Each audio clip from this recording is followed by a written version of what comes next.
సినీ ఔత్సాహికుల కలల ప్రపంచం వెండితెర నవరసాల సారాన్ని మేళవించి ప్రేక్షకులకు వినోదాన్ని పంచే ఓ అద్భుత వేదిక.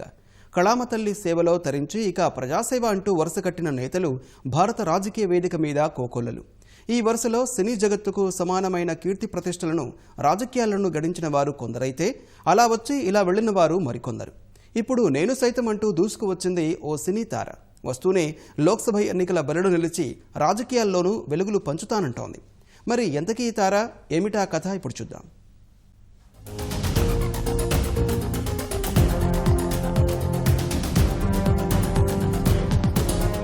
ఎంజీఆర్, ఎన్టీఆర్, అమితాబ్ బచ్చన్, జయలలిత, చిరంజీవి, పవన్ కళ్యాణ్ సినీ రంగంలో అగ్ర నటులుగా కొనసాగి రాజకీయ నాయకులుగా మారిన వారిలో కొందరి పేర్లు. వీరిలో ఎంజీఆర్, ఎన్టీఆర్, జయ ముఖ్యమంత్రులుగా పనిచేసి రాజకీయాలను శాసించే స్థాయికి ఎదిగితే అనేక మంది ఎంపీలుగానో ఎమ్మెల్యేలుగానో గెలిచి అదృష్టం అందుకున్నారు.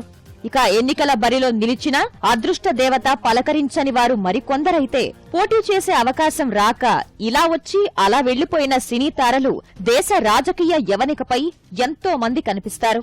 ఎవరి మాట ఎలా ఉన్నా తాను సైతం ప్రజాసేవ చేస్తానని రాజకీయ తెరపైకి దూసుకువచ్చింది అలనాటి తార ఊర్మిళ. రంగీలా సినిమాతో దేశవ్యాప్తంగా తన పేరు మారుమోగేలా చేసుకున్న ఊర్మిళ కాంగ్రెస్ ద్వారా రాజకీయ ప్రవేశం చేశారు. ఈ లోక్సభ ఎన్నికల్లో ముంబై ఉత్తర స్థానం కాంగ్రెస్ అభ్యర్థిగా బరిలో నిలిచారు.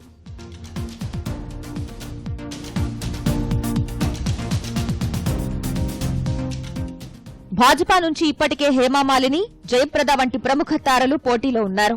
అదే తరహాలో లోక్సభ ఎన్నికల్లో తమ పార్టీకి కూడా సినీ గ్లామర్ అద్దాలని తలచిన కాంగ్రెస్ ఊర్మిళను తెరపైకి తెచ్చి ఆ లోటును తీర్చింది. ఊర్మిళకు ముందు హర్యానా నృత్యకారిణి సప్నా చౌదరిని పార్టీలోకి తీసుకువచ్చేందుకు యత్నించినా అది కుదరకపోవడంతో ఈమెను పార్టీలోకి తీసుకువచ్చారు.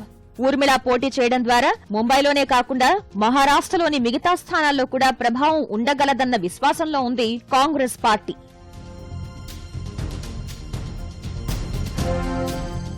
ప్రస్తుతం ముంబై ఉత్తర లోక్సభ స్థానానికి భాజపా ఎంపీ గోపాల్ శెట్టి ప్రాతినిధ్యం వహిస్తున్నారు.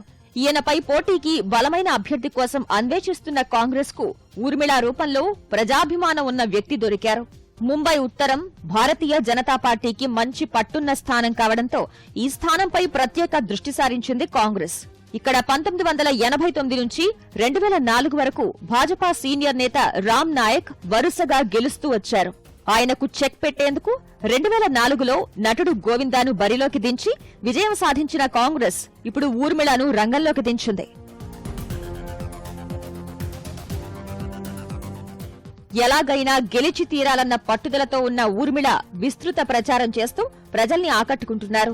ఓటర్లను ఆకర్షించడంలో భాగంగా యువతతో కలిసి క్రికెట్ ఆడడం సహా అనేక మార్గాల్లో ఆమె ప్రచారం సాగుతోంది. బోరివలి పశ్చిమంలో ఉన్న చేపల మార్కెట్లో కత్తి పట్టుకుని చేప ముక్కలు కొడుతూ అందరి దృష్టిని తన వైపునకు తిప్పుకున్నారు. ముంబై ఉత్తర నియోజకవర్గంలో గుజరాతీలు అధిక సంఖ్యలో ఉన్నందున హార్దిక్ పటేల్ వంటి యువ నేతలతో కలిసి ప్రచారం చేస్తున్నారు.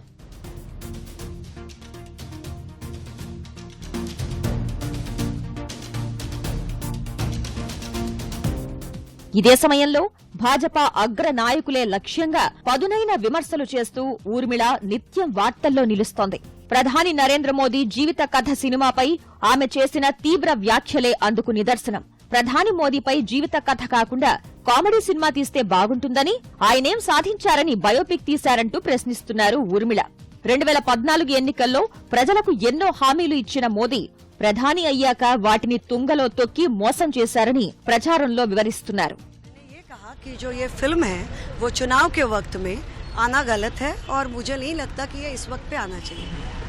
मैंने ये कहा था कि इनकी जो योजनाएं है इसके ऊपर कुछ लोग मुझे पूछ रहे थे कि वो टीवी सीरियल बनाना चाहती है, तो मैंने ये कहा कि ये सारी योजनाएं इस तरह फेल हो चुकी है कि इसके ऊपर जोक हो जाएगा अगर कॉमेडी सीरियल बना सकते हैं, क्योंकि जो सारी योजनाएं फेल हो चुकी है उन चीज़ों पे कोई शो या टीवी शोज कैसे बन सकते. मुझे पता नहीं आप कौन सी एग्जैक्टली उसके बारे में बात कर रहे हैं, और मुझे तो लगता है स्टाइल बन गया है इन लोगों में कि मैं कुछ भी कहूँ उसे तोड़ मरोड़ कर या 2-4 अलग अलग लाइनों पे एक साथ करके सनसनीखेज खुलासे या वक्तव्य के ऊपर मेरे ऊपर नाम पे छाप दो. लेकिन ऐसा मैंने कुछ कहा नहीं है। मैं हमेशा कहती हूँ उर्मिला जी के बारे में मैंने ये नहीं कहा, मैंने ये जरूर कहा कि लोग ऐसा कह रहे हैं कि हम चेहरा उर्मिला जी का देखेंगे और काम गोपाल शेट्टी का देखेंगे। उर्मिला जी को जब राजनीति में लाया गया तो सेलिब्रिटी है, तो चेहरे को देख कर लाया है ना, उसको किसी को बुरा लगने का कोई कारण नहीं है। टाइम उनके लिए खराब है और पार्टी जो उन्होंने चुना वो खराब है, इसलिए जो उर्मिला जी का जो भी अच्छाइयाँ है वो कांग्रेस खत्म कर देगी। చెప్పుకోవాలంటే రాజకీయం వేరు, సినీ రంగం వేరు. సినీ రంగంలో జనాల నీరాజనాలు అందుకున్న తారలు రాజకీయ రంగంలో రాణించలేక ఇక చాలు అంటూ నిష్క్రమించిన వారు ఎందరో. మరి తాజాగా ప్రజాసేవ అంటూ రాజకీయ యవనికపైకి దూసుకువచ్చిన ఊర్మిళను ప్రజలు ఆదరిస్తారా?